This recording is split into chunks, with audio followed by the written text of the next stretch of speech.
নমস্কাৰ প্ৰিয় সাংবাদিক বন্ধুসকল। আমি ডিব্ৰুগড় জিলা মইনা পাৰিজাতৰ ত্ৰয়োদশ ত্ৰিবাৰ্ষিক বিহু সমাৰোহখনি অহা 4, 5 আৰু 6 জুলাই তাৰিখে এই প্ৰতিষ্ঠানতে আমি আয়োজন কৰিবলৈ লৈছোঁ।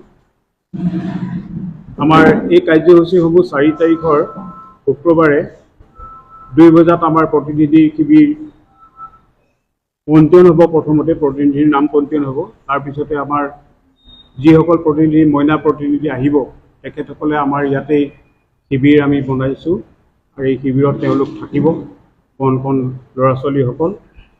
তাৰপিছতে আমি শিবিৰ মুকলি কৰিম। শিবিৰ মুকলি কৰিব এই অনিৰুদ্ধদেৱ কনিষ্ঠ মহাবিদ্যালয়ৰ অধ্যক্ষ শ্ৰদ্ধেয় শ্ৰীযুত ভূষণজ্যোতি সন্দিকৈদেৱে। তাৰপিছতে অসম কণ্ঠ প্ৰতিযোগিতাৰ কাৰণে ডিব্ৰুগড় জিলাৰ পৰা আমি প্ৰতিযোগী নিৰ্বাচিত কৰিম। এই প্ৰতিযোগিতাও আমাৰ এইদিনাখনেই অনুষ্ঠিত হ'ব। আমাৰ ডিব্ৰুগড় জিলা মইনা পাৰিজাতৰ 3টা আঞ্চলিক মইনা পাৰিজাত আছে। এইকেইটা হৈছে আপোনাৰ চাবুৱা আঞ্চলিক মইনা পাৰিজাত, নাহৰকটীয়া আঞ্চলিক মইনা পাৰিজাত আৰু ডিব্ৰুগড় আঞ্চলিক মইনা পাৰিজাত। আমাৰ আৰু এটা আঞ্চলিক মইনা পাৰিজাত আছিল যদিও দুলীয়াজান আঞ্চলিক মইনা পাৰিজাত তেখেতসকল বৰ্তমান নিষ্ক্ৰিয় হৈ আছে। গতিকে আমাৰ এই 3টা মইনা পাৰিজাতৰে ল'ৰা ছোৱালীয়ে আমাৰ এই মইনা পাৰিজাতৰ সমাৰোহত অংশগ্ৰহণ কৰিব। তাৰপিছতে আমাৰ অনুষ্ঠিত হ'ব প্ৰদৰ্শনী। প্ৰদৰ্শনীত দ্বাৰ উন্মোচন কৰিব আমাৰ ৰামধেনু মইনা পাৰিজাতৰ মইনা তেজস্ব গগৈয়ে। তাৰপিছতে আমাৰ হ'ব সাংস্কৃতিক অনুষ্ঠান। আমাৰ সাংস্কৃতিক অনুষ্ঠানটো অনুষ্ঠিত হ'ব অসমৰ বাৰেৰহণীয়া আমাৰ যি কৃষ্টি সংস্কৃতি আছে তাৰ ওপৰত আমাৰ এই সাংস্কৃতিক সন্ধিয়া অনুষ্ঠিত হ'ব।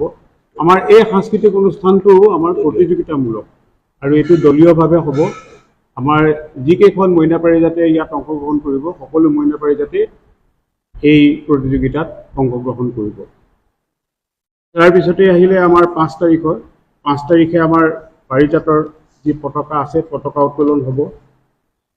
তাৰপিছত আমাৰ যিহেতু সদৌ অসম মইনা পাৰিজাতৰ মহাৰজক জয়ন্তী বৰ্ষ আমাৰ চলি আছে, গতিকে আমাৰ পাৰিজাতৰ পতাকা উত্তোলন কৰাৰ লগে লগে সমভাৱে আমি মহাৰজক জয়ন্তীৰ যি পতাকা সেই পতাকাও আমি এই উত্তোলন কৰিম। এই পতাকা উত্তোলন কৰিব মইনা তন্ময় ৰাজবংশী জ্যোতি মইনা পাৰিজাত। তাৰপিছতে থাকিব স্মৃতি তৰ্পণ। স্মৃতি তৰ্পণ কৰিব আমাৰ এই মহাবিদ্যালয় পৰিচালনা সমিতিৰ সভাপতি শ্ৰীযুত হলিৰাম ফুকনদেৱে। তাৰপিছত হ'ব আমাৰ মাৰ্চ পাষ্ট প্ৰতিযোগিতা। মাৰ্চ পাষ্ট প্ৰতিযোগিতাত আমাৰ অংকুৰণ মইনা পাৰিজাতৰ মইনা অভিনৱ বৰগোহাঁয়ে উদ্বোধন কৰিব। তাৰপিছত আহিব শাৰীৰিক ব্যায়াম। শাৰীৰিক ব্যায়াম প্ৰতিযোগিতা উদ্বোধন কৰিব মইনা নেওৰাজ সোণোৱাল ৰূপজ্যোতি মইনা পাৰিজাত। তাৰপিছতে আৰম্ভ হ'ব খেল ধেমালি প্ৰতিযোগিতা। খেল ধেমালি প্ৰতিযোগিতা আমাৰ আছে 100 মিটাৰ দৌৰ প্ৰতিযোগিতা, মনোযোগী খেল প্ৰতিযোগিতা আৰু বাতৰি প্ৰবাহ। আপোনালোকে হয়তো এইটো গম নাপায়, বাতৰি প্ৰবাহ আমাৰ এটা বাতৰি প্ৰবাহ প্ৰতিযোগিতা আছে। এই প্ৰতিযোগিতাটোত আমাৰ 3জনীয়া এটি দলে অংশগ্ৰহণ কৰিব। প্ৰত্যেক মইনা পাৰিজাতৰ 3জনীয়া দল এটাই অংশগ্ৰহণ কৰিব। তেওঁলোকক এটা ডিষ্টেঞ্চৰ ভিতৰত ৰখা হ'ব, ধৰক 50 মিটাৰ এনেকৈ এটা ডিষ্টেঞ্চত থাকিব। থকাৰ পিছত আমাৰ প্ৰথমজনক এটা বাতৰি পঢ়ি দিয়া হ'ব। এই বাতৰিটো প্ৰথমজনে গৈ দ্বিতীয়জনক ক'ব, দ্বিতীয়জনে গৈ তৃতীয়জনক ক'ব, তৃতীয়জনে সেই বাতৰিটো শুদ্ধকৈ লিখিব লাগিব। এইটো হৈছে বাতৰি প্ৰবাহ প্ৰতিযোগিতা। তাৰপিছত আহিলে আমি কবিতা আবৃত্তি প্ৰতিযোগিতা, আকস্মিক বক্তৃতা প্ৰতিযোগিতা, চিত্ৰাংকন প্ৰতিযোগিতা, ক আৰু খ শাখা 2টা শাখাত হ'ব। তাৰপিছত আহিলে প্ৰস্তুতৰ প্ৰতিযোগিতা। প্ৰস্তুতৰ প্ৰতিযোগিতা মানে এইটো আমি কুইজ, এইটো আমি মঞ্চৰ পৰা কৈ থাকোঁ, উত্তৰ দিয়ে তেনেকুৱা নহয়। আমাৰ কুৱেশ্যন পেপাৰ থাকিব, প্ৰশ্ন কাকত থাকিব, প্ৰশ্ন কাকতৰ তাতেই তেওঁলোকে উত্তৰ দিব লাগিব। সেইটো হৈছে আমাৰ প্ৰস্তুতৰ প্ৰতিযোগিতা। তাৰপিছতে আকৌ আমাৰ সাংস্কৃতিক অনুষ্ঠান হ'ব। সেই সাংস্কৃতিক অনুষ্ঠান উদ্বোধন কৰিব ভাৰ্গৱী বৰুৱা গোলোক মইনা পাৰিজাত। এইদিনাখন হ'ল 5 তাৰিখৰ কাৰ্যসূচী। সিমানতে সমাপ্ত হ'ব নিশাৰ আহাৰ সহ্যাগমন। ঠিক তেনেকৈ আমাৰ শেষৰ দিনৰ প্ৰতিযোগিতা 6, 7 2025 আমাৰ বৰ্ণাঢ্য সাংস্কৃতিক শোভাযাত্ৰা। বৰ্ণাঢ্য সাংস্কৃতিক শোভাযাত্ৰা আমাৰ যিটো হ'ব সেইটো প্ৰতিযোগিতামূলক। এইটো দলীয়ভাৱে আমি পুৰস্কৃত কৰিম যিসকল আমাৰ মইনাই অংশগ্ৰহণ কৰিব। আমি এই অনুষ্ঠানটি উদ্বোধন কৰিবৰ কাৰণে আমাৰ ডিব্ৰুগড়ৰ বিধায়ক তথা অসমৰ মাননীয় শক্তিমন্ত্ৰী শ্ৰীযুত প্ৰশান্ত ফুকনদেৱক আমি নিমন্ত্ৰণ জনাইছোঁ। তাৰ পিছতেই আমাৰ মইনাসকলে পৰিচালনা কৰা এখনি মুকলি সভা অনুষ্ঠিত হ'ব। এই মুকলি সভাখন সম্পূৰ্ণভাৱে পৰিচালনা কৰিব আমাৰ মইনাসকলে।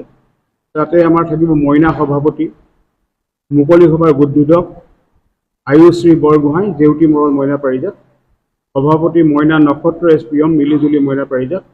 বিশিষ্ট অতিথি হিচাপে থাকিব ধেমাজি জিলা মইনা পাৰিজাতৰ মইনা ঋদ্ধি বৰগোহাঁই, সংশোধনী মইনা পাৰিজাত। তাৰপিছতে আমাৰ মইনাৰ নিৰ্দিষ্ট বক্তা থাকিব ঋষি কন্যা চেতিয়া, কুঁহি মইনা পাৰিজাত নাহৰকটীয়া, কাস্পিয়ান গগৈ, নৱজ্যোতি মইনা পাৰিজাত, উদয় তেজ হাজৰিকা, জেউতিমল মইনা পাৰিজাত। তাৰপিছতে থাকিব মইনাৰ মৌমাত।